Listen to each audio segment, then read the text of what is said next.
Assalamualaikum warahmatullahi wabarakatuh. Saya Anggita Syara Salsabila dengan NPM 22010064. Di video ini saya akan membahas 3 definisi pajak yang saya dapatkan di pertemuan hukum pajak. Tapi sebelum saya menjelaskan 3 definisi pajak tersebut, saya ingin mengucapkan terima kasih kepada Ibu Mona Agustina selaku dosen hukum perpajakan yang telah memberikan tugas ini kepada saya guna untuk pembelajaran saya di mata kuliah hukum pajak. Di video ini saya akan membahas 3 definisi pajak yang saya dapatkan, yaitu yang pertama PBB perhutanan, yang kedua pajak air permukaan, dan yang terakhir ada pajak restoran. Baik, di pajak pertama itu ada PBB perhutanan. PBB perhutanan adalah pajak bumi dan bangunan yang dikenakan atas bumi atau tanah atau bangunan yang berada di dalam kawasan yang digunakan untuk kegiatan usaha perhutanan. PBB perhutanan ini dikelola oleh pemerintah pusat dan diatur oleh peraturan perundang-undangan perpajakan. Lalu, tujuan dari PBB perhutanan ini adalah untuk memberikan kontribusi terhadap penerimaan negara dari pemanfaatan sumber daya alam di sektor kehutanan. Lalu, terdapat juga ini dasar hukum dari PBB perhutanan, yaitu Undang-Undang Nomor 12 Tahun 1994 tentang pajak bumi dan bangunan. Terdapat juga subjek dari pajak ini.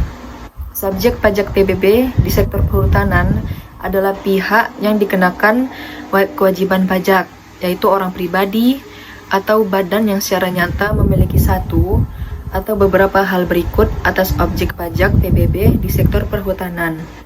Yang pertama adalah mempunyai suatu hak atas bumi, seperti permukaan bumi dan tubuh bumi yang ada di bawahnya. Lalu yang kedua, memperoleh manfaat atas bumi. Lalu yang ketiga, memiliki, menguasai, atau memperoleh manfaat atas bangunan atau konstruksi teknik yang ditanam atau dilekatkan secara tetap pada tanah atau perairan. Subjek pajak yang telah dikenakan kewajiban membayar PBB sektor perhutanan itu bisa disebut sebagai wajib pajak. Objek dari PBB perhutanan ini adalah bumi atau bangunan yang digunakan untuk kegiatan usaha perhutanan dan diberikan hak pengusahaan hutan atau izin lainnya yang sah pada hutan produksi atau hutan alam maupun hutan tanaman. Saya akan melanjutkan menjelaskan mengenai pajak air permukaan. Pajak air permukaan adalah pajak untuk orang pribadi atau badan atas pengambilan atau pemanfaatan air di permukaan. Lalu, air permukaan ini bisa didefinisikan sebagai semua air yang terdapat pada permukaan tanah, tapi tidak termasuk air laut ataupun air tanah. Tujuan dari pajak ini adalah untuk mengendalikan penggunaan sumber daya air secara optimal dan berkelanjutan, serta sebagai sumber pendapatan bagi pemerintah daerah provinsi. Lalu, terdapat juga dasar hukum dari pajak air permukaan, yaitu Undang-Undang Nomor 1 Tahun 2022 yang menggantikan Undang-Undang Nomor 28 Tahun 2009. Pajak air permukaan ini termasuk ke dalam pajak provinsi. Di sini saya akan menjelaskan subjeknya. Subjek air permukaan adalah orang pribadi atau badan yang melakukan pengambilan atau pemanfaatan air permukaan. Subjek pajak yang telah ditetapkan dan diwajibkan untuk membayar pajak disebut juga dengan wajib pajak. Contoh wajib pajaknya yaitu yang pertama, perusahaan industri seperti perusahaan tekstil, makanan, minuman yang mengambil air dari sungai ataupun danau untuk proses produksi dan pendinginan mesin.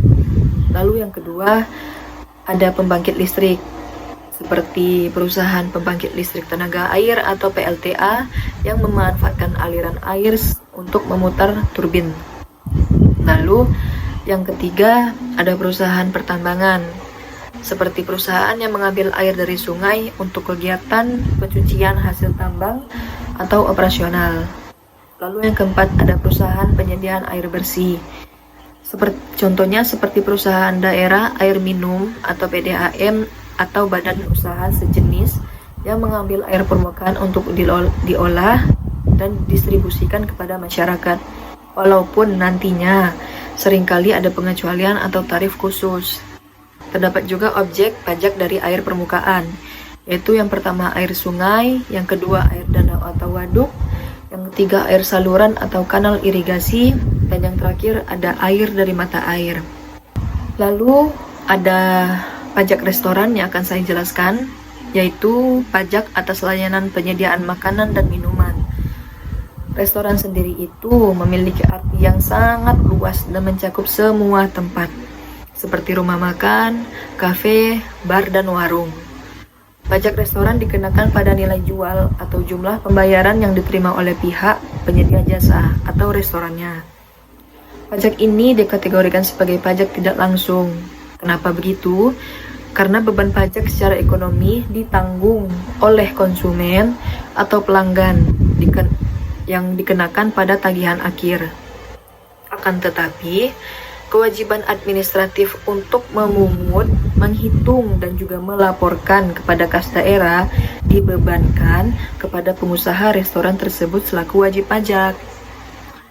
Besaran tarif pajak restoran ditetapkan berdasarkan peraturan daerah masing-masing. Namun, biasanya berkisaran antara 10%.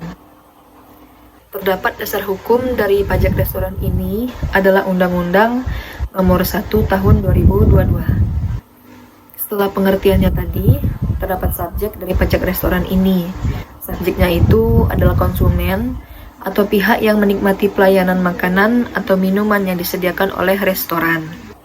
Subjek pajak ini adalah pihak yang secara ekonomi menanggung beban pajak, berupa pembeli ataupun pelanggan. Karena pajak tersebut dimasukkan ke dalam harga jual atau ditambahkan pada tagihan yang harus dibayar oleh pelanggan tersebut. Terdapat juga objek pajak restoran. Objek pajak restoran adalah pelayanan yang disediakan oleh restoran. Pelayanan yang menjadi objek pajak ini mencakup semua jenis penjualan dan penyediaan makanan dan minuman, serta jasa terkait yang dikenakan bayaran, antara lain yang pertama, penjualan makanan dan minuman. Berarti seluruh makanan dan minuman yang disajikan dan dijual di tempat usaha, termasuk makanan yang dibawa pulang atau take away atau dipesan antar atau delivery. Lalu yang kedua ada jasa catering. Jasa catering ini adalah pelayanan penyediaan makanan dan minuman yang disajikan di luar tempat usaha restoran itu sendiri. Di pajak restoran ini, penyewaan restoran baik sementara ataupun permanen itu sama-sama dikenakan pajak. Misalnya, pada penyewaan restoran sementara seperti restoran tenda atau gerobak jualan di pasar malam tetap dikenakan pajak jika beroperasi sebagai usaha yang komersial. Lalu pada penyewaan restoran yang permanen juga tetap membayar pajak jika melaporkan berdasarkan omset penjualan makanan dan minumannya. Baik, sekian penjelasan 3 definisi pajak yang telah saya jelaskan tadi. Apabila ada salah kata ataupun pengertian dari 3 definisi pajak tersebut, saya mohon maaf. Sekali lagi saya mengucapkan terima kasih kepada Ibu Mona Agustina selaku dosen mata kuliah hukum pajak yang telah memberikan tugas ini. Assalamualaikum warahmatullahi wabarakatuh.